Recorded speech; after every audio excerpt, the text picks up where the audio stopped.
May 9th, 1941. Somewhere in the North Atlantic, U-110 runs silent at periscope depth, tracking 38 ships in Convoy OB 318. Fritz-Julius Lemp has done this before. He's one of the Kriegsmarine's most experienced commanders, and right now the convoy looks like exactly what it is, a target.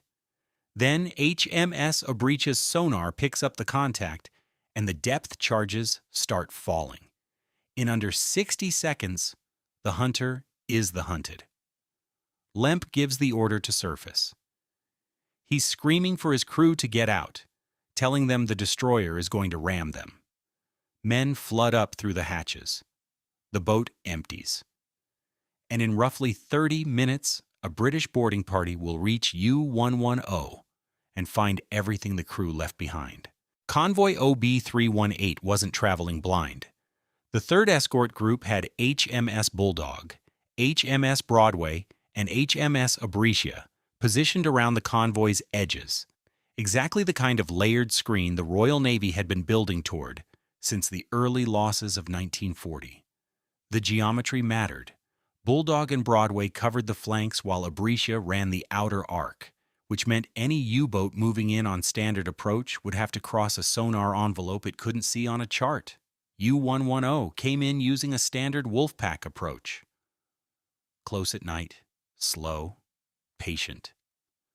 Nothing Lemp did that morning was unusual. He'd tracked convoys exactly this way through some of the worst months of the Atlantic War, and it had worked. Obrechia's sonar locked on anyway.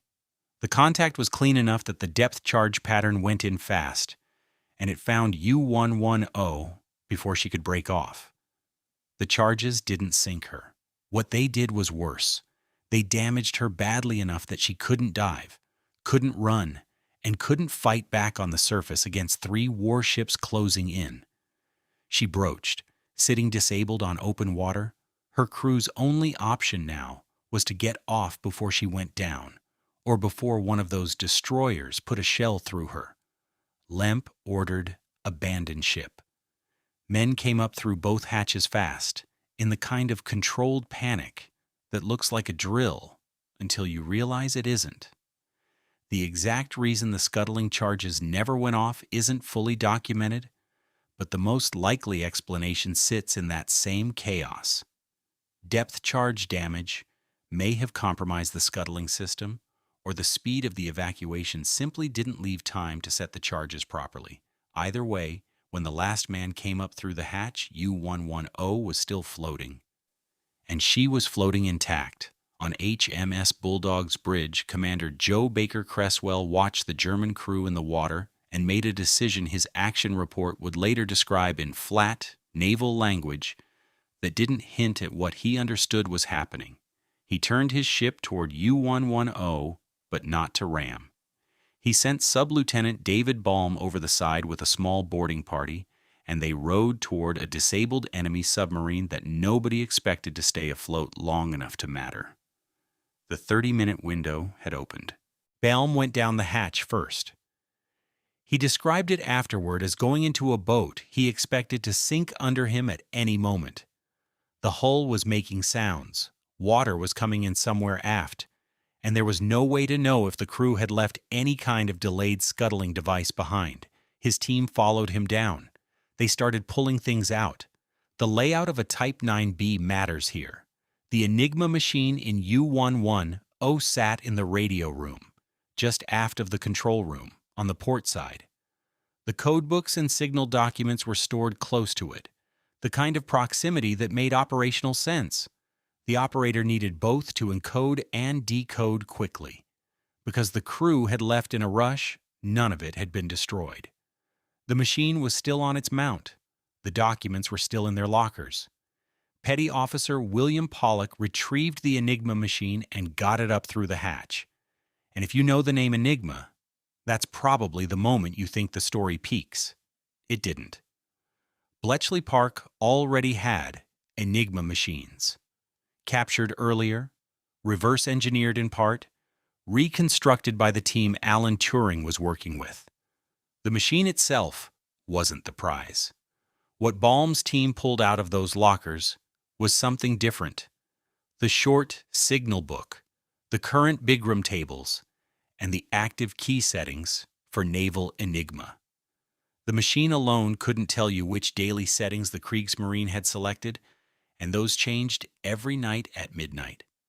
Without the current keys, Bletchley could have 100 Enigma machines and still spend days cracking a single signal. With the short signal book and the current settings, GC and CS could read live, active signals from U-boats at sea for as long as those settings remained valid. That window ran for weeks. What happened to Lemp during those 30 minutes is where the historical record fractures into 3 separate accounts, and none of them can be confirmed. The first version, he drowned in the cold water, exhausted from the evacuation before any rescue came. The second version, he saw HMS Bulldog moving toward U-110 and swam back to scuttle her himself, then vanished beneath the surface. The third version, documented in German survivor accounts and flatly denied by Royal Navy officers who were present, is that he was shot in the water by a British sailor once the boarding party was safely aboard. Each version has sources. None has a primary document that settles it.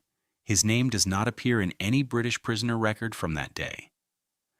U-110 was taken under tow on the afternoon of May 9th. She foundered the following day and went to the bottom, taking the physical evidence of what had happened with her. Baker Cresswell's crew were sworn to silence.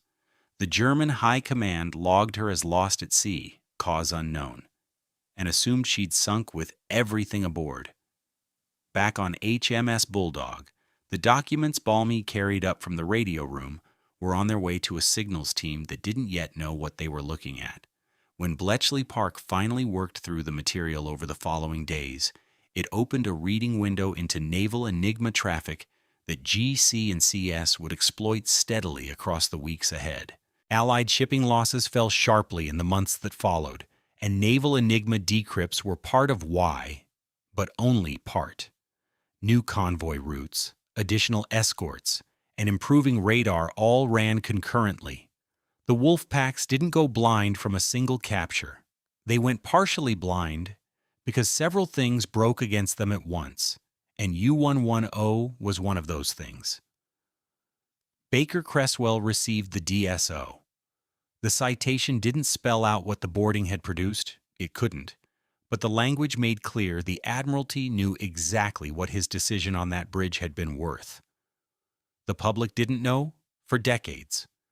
German U-boat command never knew at all. They logged U-110 as lost, presumed sunk with full crew and all equipment, and never changed their Enigma procedures because of her. That's what made it so damaging. Not the capture itself, but the silence around it.